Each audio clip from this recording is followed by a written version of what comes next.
नमस्कार दोस्तों, निधि लोकगीत चैनल में आप सभी का स्वागत करती हूँ। एक बहुत प्यारा सा गीत लाई हूँ हवन का। अच्छा लगे तो आना, वीडियो पे इतना सा प्यार दुला देना।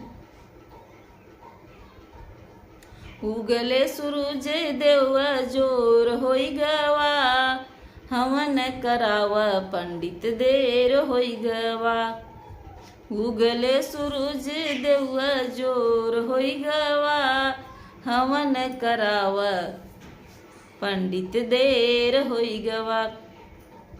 शंख क धुन सुन गणपत जी आए, गणपत जी आए, रिद्धि सिद्धि आई। शुभ लाभ के आवई में लेट होई ग, हवन करावा पंडित देर होई गवा।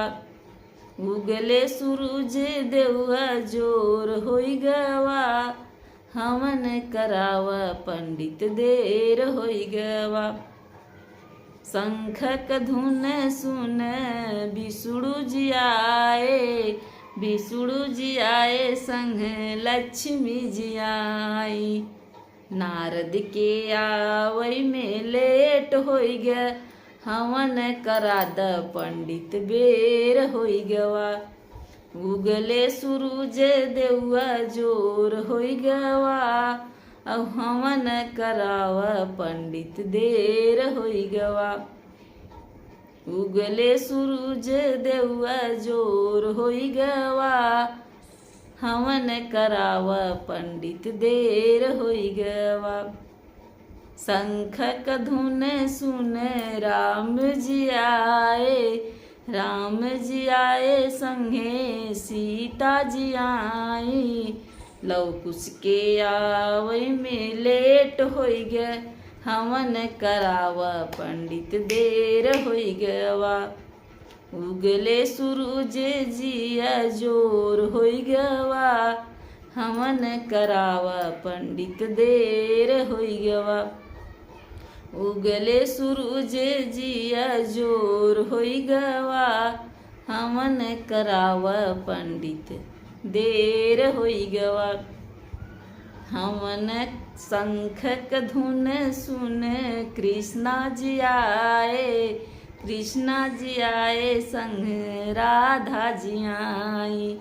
प्रदुम के आवई में देर होई ग, हवन करावा पंडित देर होई गवा। उगले सूरज जिया जोर होई गवा, हवन करावा पंडित देर होई गवा। उगले सूरज जिया जोर होई गवा, हवन करावा पंडित देर होई गवा।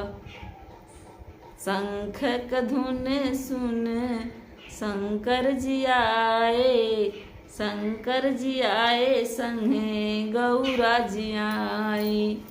गणपति के आवई में लेट होई ग, हवन करावा पंडित देर होई गई।